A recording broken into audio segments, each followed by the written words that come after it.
Good morning, sisters. I was coming on to do my testimony vlog that my good old sisters keep K-Ball and Sunshine said I should do. So I'm sorry, I'm trying to get this light thing together. Please forgive me. So I'm on here trying to do that. And I probably get teary-eyed and cry, but it's all good. So, we had 4 kids, and everybody knows that. And we had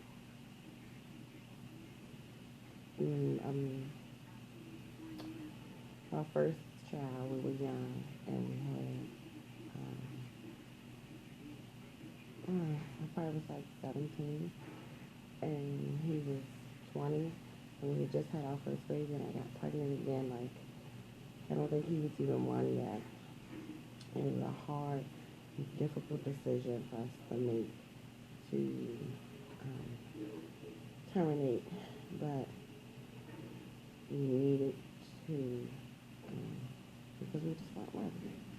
And it was hard for both of us because we really don't believe in abortions and things like that. So, but we did it, and it was hard. So 4 years later, we got married, and I'm sorry, yeah, we got 3.5 years later. We got married, and we were getting married, and I was pregnant, and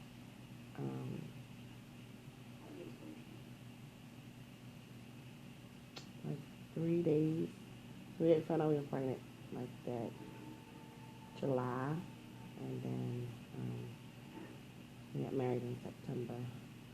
So 3 days before our wedding, we found out it was a molar pregnancy, and had to have it removed.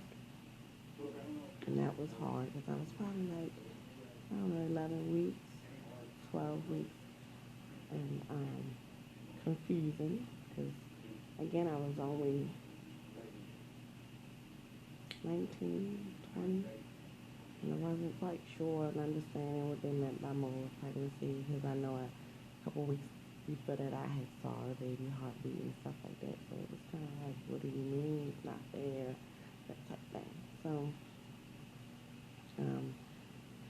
we had this, I had the procedure to have it moved to surgery, and then we still got married 3 days later. I didn't want to, because I just wanted to deal with the loss, but my husband was like, no, we're gonna get married. So everybody was out of town to come to the wedding, and he got me through so that I would be able to make it through the ceremony. So we got married, and that was wonderful. And with the molar pregnancy, they like to check your chest because it can cause cancer. And so even though we were supposed to go on a honeymoon, we were supposed to go on a cruise and go away, we couldn't because I had to get checked once a week with x-rays to make sure I didn't have cancer, so we couldn't go. So I did that for a month, and once they cleared me after that, of course you're not supposed to, but we started working on having a baby again. So by that December, I was pregnant again. So from September to December, we were able to conceive. We were extremely fertile back then. And so that's when my second son came. So then they were 4 years apart. So at this point, we had like 2 babies that wanted me, we didn't have. So we we were happy to have the second baby, who's now will be 19 in September. So ironic, right? So get to how this happened. So I was pregnant with him, and pregnancy was fine. I was sick. I had hyperemesis really bad. But I made it through it, and my husband told me, at that time, don't work, stay home. And I stayed home, and he took care of me and paid all the bills like he does now. And it was weird because I had my son September 24th. We got married September 21st, and we lost the baby September 18th. So it was like God just replaced him. It was amazing how it was just around the time that we had our loss that we had a gain. He was healthy, he was fine, and we were content. And then 2 years later, we had my daughter, and then 2 years later after that, we had our last son, who is now 14. He'll be 15 in August, and my daughter will be 17 this month. The 22nd of this month, she'll be 17. So we had our 4 kids. The pregnancy with, we've always wanted 5. We always talked about when we were young that we would have 5 kids, but the last pregnancy with my son, I had got, it was kind of rough, and I had horrible postpartum depression, so I had my tubes tied, and we were like, we're gonna just not have any more kids, and it was scary, so I didn't want to. That depression kind of really freaked me out, made me not want it anymore. So we'll fast forward. So I had my last son in 2001. So 11 years later, we had decided that we wanted more. We want more, one more, and we always wanted 5. So we figured that they were all older now, and we were in a better position to have more, and that we were praying to God that I wouldn't have that issue with feeling anxiety about getting pregnant again because of the postpartum. So my husband, I had to have surgery anyway. I had to have a myomectomy done. So my husband was speaking with the doctor about untying my tubes and how much it would be. So he gave us a really good deal, saying that because I was already open, that it wouldn't cost as much. So it was a couple thousand, and my husband paid it, and had the surgery. And everything looked good, everything was fine. And we were trying and it wasn't happening. But, they say it takes some time, so we were okay with that. So it was like a year later, a little over a year later, in 2013, I got pregnant. And it's kind of a crazy time. Because our marriage was rocky, and like rocky to the point that we were talking about separation, and I got pregnant, and it just was, I guess, God's way of saying, no, you're not going to separate. This is a union I put together, so yeah. So he kind of, we got pregnant, and we were excited, and it was just wonderful. So we got pregnant. I found out I was pregnant. It was in October of 2013, and we actually were going to a fertility doctor, and even though we were on a bumpy road, we went to this fertility doctor, and I had a bacterial infection, and he gave me medication to take it. And I was driving to work one morning, and knew I had just took the pill that morning before I was the antibiotic that morning, and I was really sick riding home. We were riding to work, and I picked the pull over and throw up. So I figured it was the medicine, you know.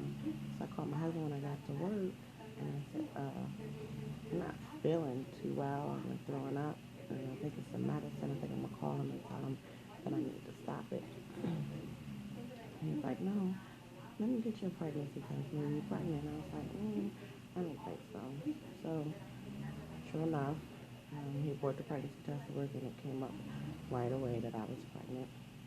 And we were shocked and excited at the same time. So I did call the doctor and tell him the same day that, you know, I just took a test, I'm pregnant, but I've been throwing up because the medicine is from. He said, well, stop the medicine immediately. I have to give you something else.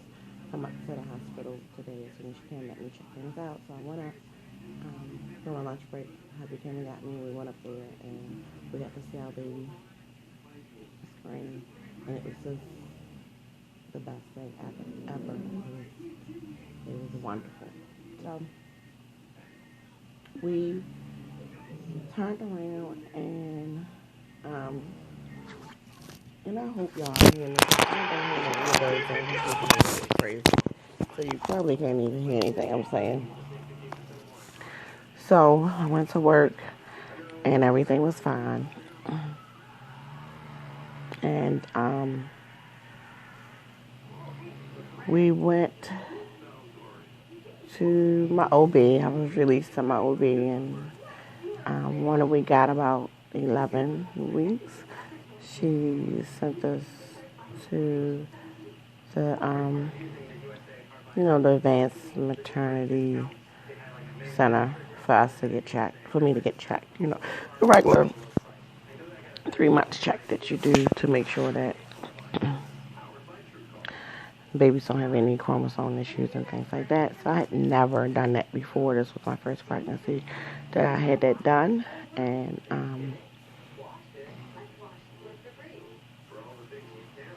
we went, and they did the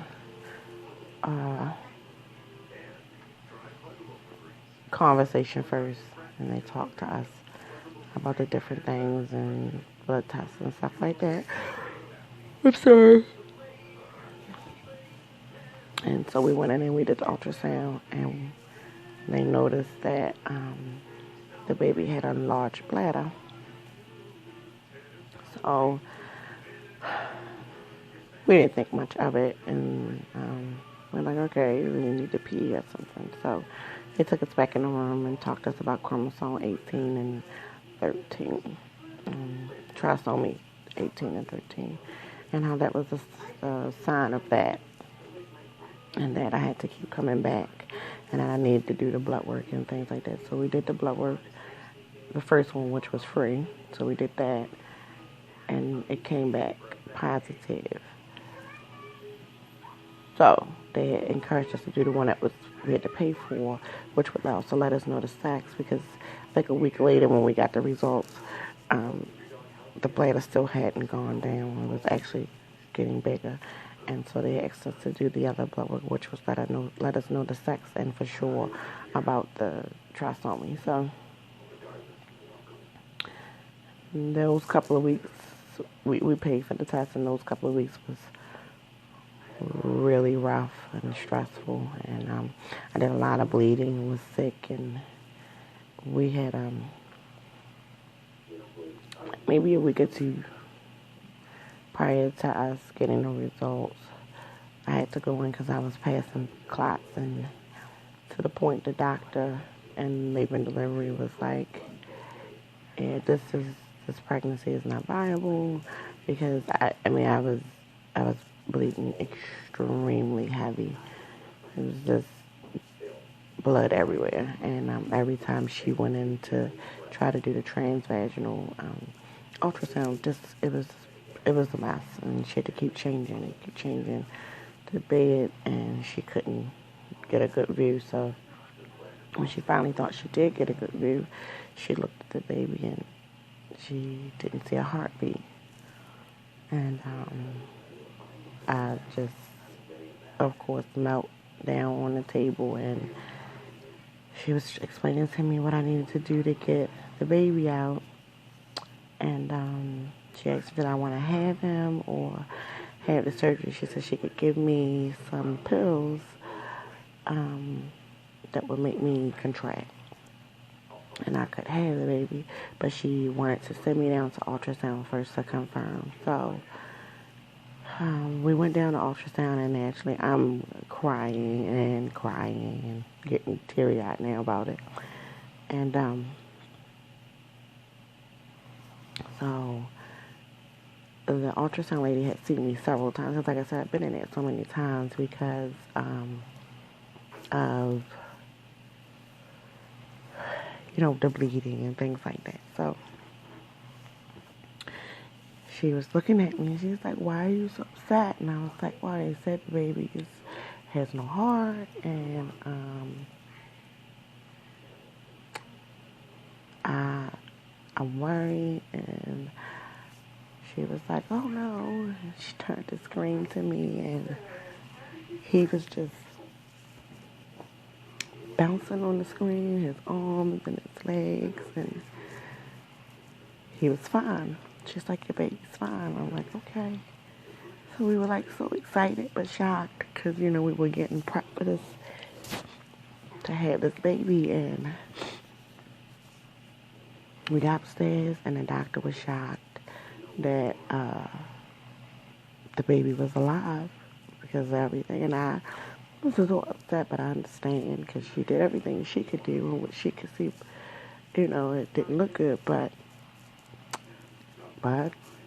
our God just felt like not now. So the following week after that, we found out that it was a boy, and I know I said he before, so his name is Kyle, and he qualified for the surgery. I just had to figure out what hospital to go to.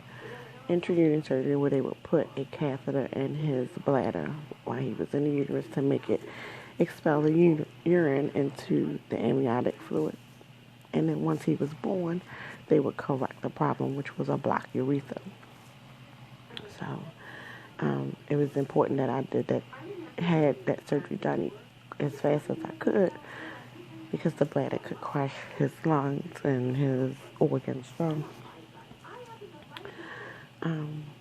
when they called me on that Tuesday or Wednesday and told me that he was a boy and we could do the surgery, I immediately called hospitals. They gave me 3 to call, and I didn't care which one. One was in Pennsylvania's Children's Hospital, and I just wanted them to get it done as soon as possible. So we picked University of Maryland, which was here, and they could do it the next day. And so when I went in the next day, and we were doing the ultrasound, and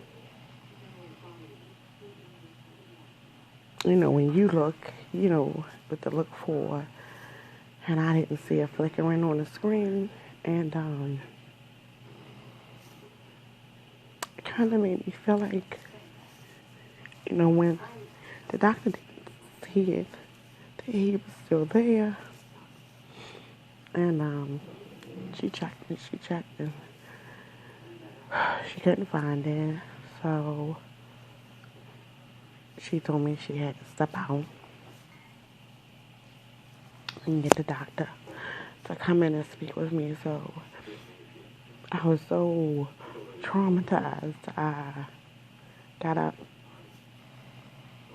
I put my clothes on. My husband was like, where you going? I was like, I gotta get out of here. So we left, and I never got to speak with the doctor. Well, the doctor wound up calling my OB, saying that, she left, and we didn't get to talk to her. So my OB called me, and I wound up going to the hospital that she's at. She explained to me that, it was fetal demise, and I had to have him removed. And again, this was a Thursday, and she told me it was like a 2-day process, so they would have to put, things in the, open my cervix, and then I would have to come in and have him removed. So it couldn't be done that Friday, so I had to carry him over the weekend, which was so hard because I kept feeling like I felt him, and so we went in that Monday and had the seaweed put in, and I went home, felt the contraction, and was just upset about that. And then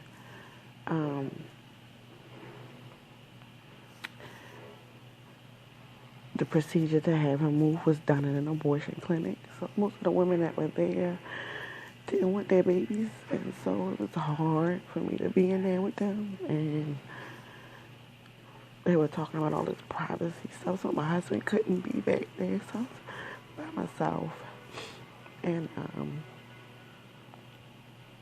was the first one to have the procedure done back there. It was like 7 in the morning. He told my husband I would be ready to leave by 9. We had difficulties in the room. I wouldn't stop bleeding, and they couldn't get me to stop. So I wound up being there. They had to admit me and all of that. So it was just a horrible experience, and I got really depressed. And when we went home the next day, my husband was like, "It's okay, we'll try again," and saying all the right things, but I was just hurt so bad I couldn't get it. So we were home, and I wasn't doing well. I wasn't eating, I wasn't talking. I just wanted to be in the bed and cry. Just couldn't understand, and I was angry with God, and I didn't get it. So we waited a little bit, and I lost him in December. That is actually December 19th, 2013, and it was horrible. He was due June 7th. So we waited, and then 2014, September 2014, we decided to go to the clinic called Shady Grove here, and we went to them to do IVF. And the first procedure was done in November, and we had an egg retrieval, and they only got 5 eggs, which I was hurt by. But they only got 5, and everybody would say, "Oh, it's the quality, not the quantity." And so we got the 5. We had 2 freshly transferred, and we had 3 left, but 1 didn't make it, so we froze the last 2. So the 2 that we had transferred in November didn't take, and I was hurt by it, but was ready to jump back on the bandwagon and start again. So they wanted us to start in that December, but because that was when I had lost Kyle, we just took a break. Give me a break, and we did like balloon release and stuff like that. So did that. I think we started again in February or March. They were talking about doing a frozen one. So, I'm sorry, a fresh one. And so we were prepping to do a fresh one. No, a frozen one. We were prepping to do a frozen one. And I was doing all the shots and things, and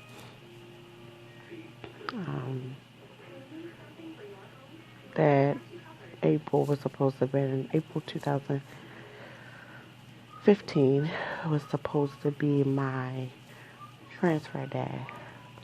and my progesterone levels were too high, and they couldn't do the transfer.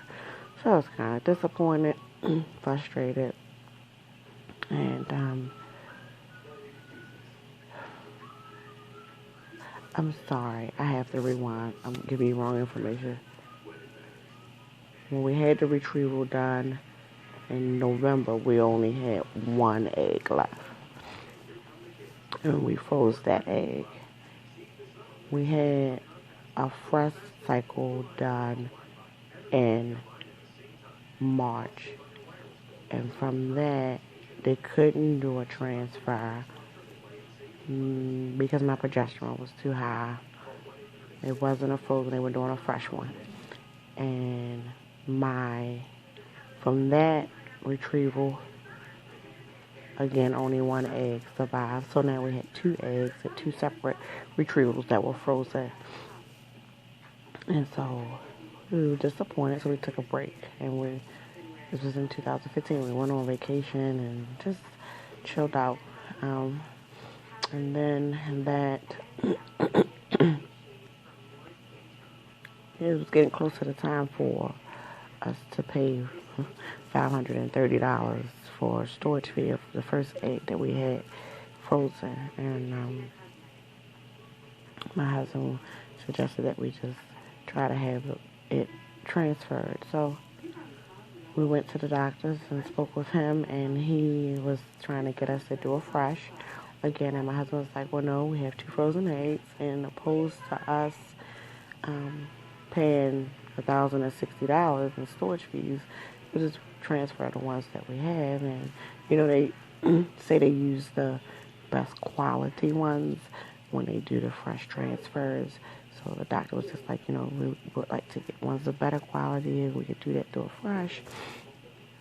And those weren't transferred because they weren't of the best quality and all that information. My husband was like, no, we'll just pay the $600 to have you thawed, because it was $600, and thaw the 2, and we'll transfer those. So he was so adamant about it, the doctor went ahead and agreed. They got to do what we said anyway. And so, and we said, my husband had said, if these don't work, we do have 1 fresh cycle left, but, these would be all the eggs we had. We won't have any frozen. And we'll do the fresh cycle if this doesn't work. And we won't freeze anymore because the fresh cycle would be it. That would be it. We would be finished completely. So, we did the protocol for frozen, and we were worried that the 2 that were frozen that weren't going to get past thaw process, and God is so good because they did, and they were 99% with no issues, no thaw issues. So it was like normally you have some issues, but when they thaw, some cell damage, it's like you have 99% thaw cell recovery, which was awesome, almost perfect for both eggs. And we had them transferred. We were excited the day to find out that they thought well. We had them transferred into in November they were transferred, and they were hatching when they transferred. So my husband felt really good about it. He wasn't there. One of my good friends was there when we did the transfer. She was excited, and I guess I was still skeptical. And this video was really long, but I had to tell you the whole story. I'm sorry. So we were hoping at least 1. So when I went to my 2 weeks, and the tests were positive, so we were excited. When they gave me my first results, which was the 1629, I was like, that's kind of high. I knew we were hoping that they were we knew that they were probably multiple. So when we went in and they told us they were twins, we were like, wow. And then I had bleeding issues, and some of you probably remember watching my blogs that I talked about those bleeding issues, and came back and they were fine, and they told us it was 3. So we have triplets, and we were shocked but excited and felt so super blessed, and was not expecting that, because again we only wanted 1, and I'm getting to that because God is just so good. And just know that when it seemed like everything is wrong and your back is against the wall, He is still fighting for you as long as you continue to have your faith in Him. Because remember, these are eggs that they said were not of good quality, and I got 3 beautiful girls from eggs that they said were not of good quality, and they were it. We had no more in storage. We had no more frozen. Like, these eggs were it. And so I have 3 beautiful girls from it, and doctors can't make decisions. It's God's hands, and it's His decision. Is what He say. And so we found out that we had 3. It was just like, wow. And my husband was like, God is replacing our babies, because again we terminated 1, and we really didn't want to. We lost 1 at our wedding, and then we lost Kyle like a year and a half before. So we just felt like He was blessing us with our 3 babies. And the best feeling ever. To know that God has your back, and He's fighting for you, even when you're not, even when you feel discouraged, and He's there. So it's okay if you get weak, because He still is strong and fighting for you. So now I've fast forward, and I got my girl that was telling us that we may have spinal bifida and all that kind of stuff. And they passed that. They don't have spinal bifida. They're fine. At the end of the day, again, and that God has the final say. Everybody know I was freaked out about that and upset about them having that. But they're fine. And then I was having hard couple weeks just before, I worked all the way up, so I was like 28 weeks. And then I went on bed rest, and it was hard. Pregnancy was getting hard, heavy, and I was getting sick, and they was getting sick, and stuff like that. So to have them at 30 weeks and 4 days, I was trying to push to 32. I was telling the Sunshine, I just want to push to 32 just to get them a little bigger and stuff. And then they came at 30 weeks and 4 days, which was kind of upsetting. They haven't brought your tray yet. She said it was coming. It was kind of upsetting because I wanted them to be bigger. And you feel bad because you want to do the best for your baby, especially when you go through so much to have them. So I felt bad, because I kept talking about, I was ready for them to come out. Just because of all the issues I was having, but when it was really time, I really wanted them to be in, because I wanted them to give me 2 more weeks with them and beef them up and, get their lungs right and things like that. But again, when you get weak and upset, know that God is fighting, because I had my babies and they didn't need to be intubated. They just need to be on, they were warm air, but they had CPAP. And it's just so they keep their airways open. It's not like they need, in desperate need of oxygen. They are small and they need to learn how to eat, go to the bathroom and stuff like that. And they're working on it. But I am still blessed because they're here. They don't have any real major issues. And they're thriving each day. And they respond to me and they respond to their dad. So they're doing really, really, really good. It's just wishing that they were in there a little longer just so they can be bigger. But they fine. So yesterday, Asha was off of her CPAP completely. She still has, she gets TPN, which is the lipids and the sugar, water, the nutrients, and she is doing feeds with the breast milk, the donor breast milk. So she her IV in her hand blew, so they had to put one in her forehead, which was really crazy. It kind of caught me off guard, but whatever they need to do to get my babies okay, I'm fine with it. So she has that in her head. She's off the CPAC, and they came down to give me a report this morning and told me that she's still off of it. They went from getting 3 mLs of breast milk to 6, and they're tolerating it, all 3 of them.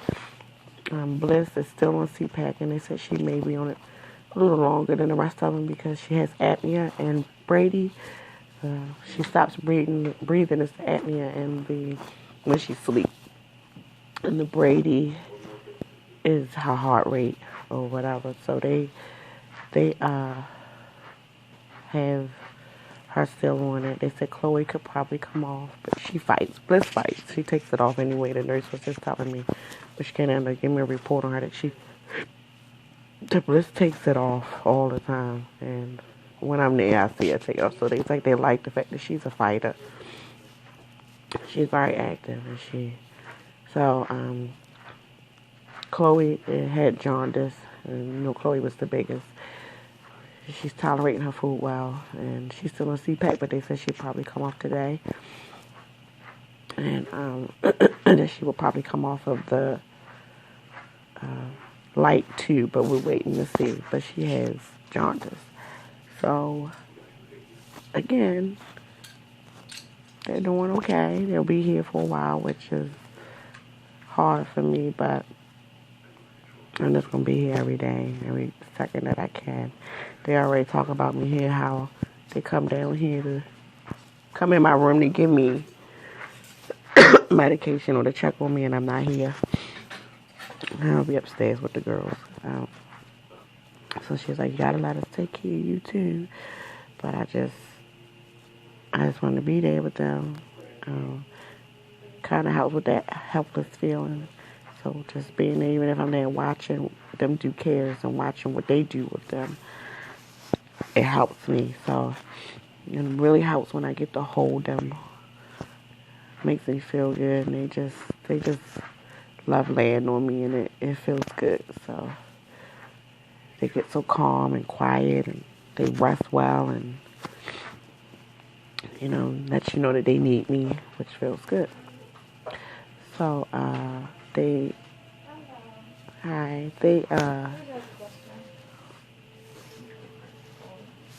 so they do that, and then they yeah. Thank you. And so they I haven't had Chloe yet, so today will be Chloe's day. I'm gonna hold her, and whoever else I can hold. But even when we talk to them, they respond so well. When we talk to them, they're listening, they're looking, they respond. And even when they crying, if we tell them stop crying, at least for 2 seconds, or they hear us talking to them, 2-3 seconds, they'll stop. They stop and they listen to us. So it just feels good. But just leaving them Saturday is giving me a little bit of anxiety. because I don't want to be away from them. But I can come whenever I want, they said, so that's a good thing. But that was my testimony vlog that Sunshine and Kay told me I had to do. It's emotional, but that's it. And it's 40 minutes now, so I'm going to eat my breakfast and then go up and see my girls, and I will do a vlog to give you guys updates on how they're doing since yesterday. Love you. Bye.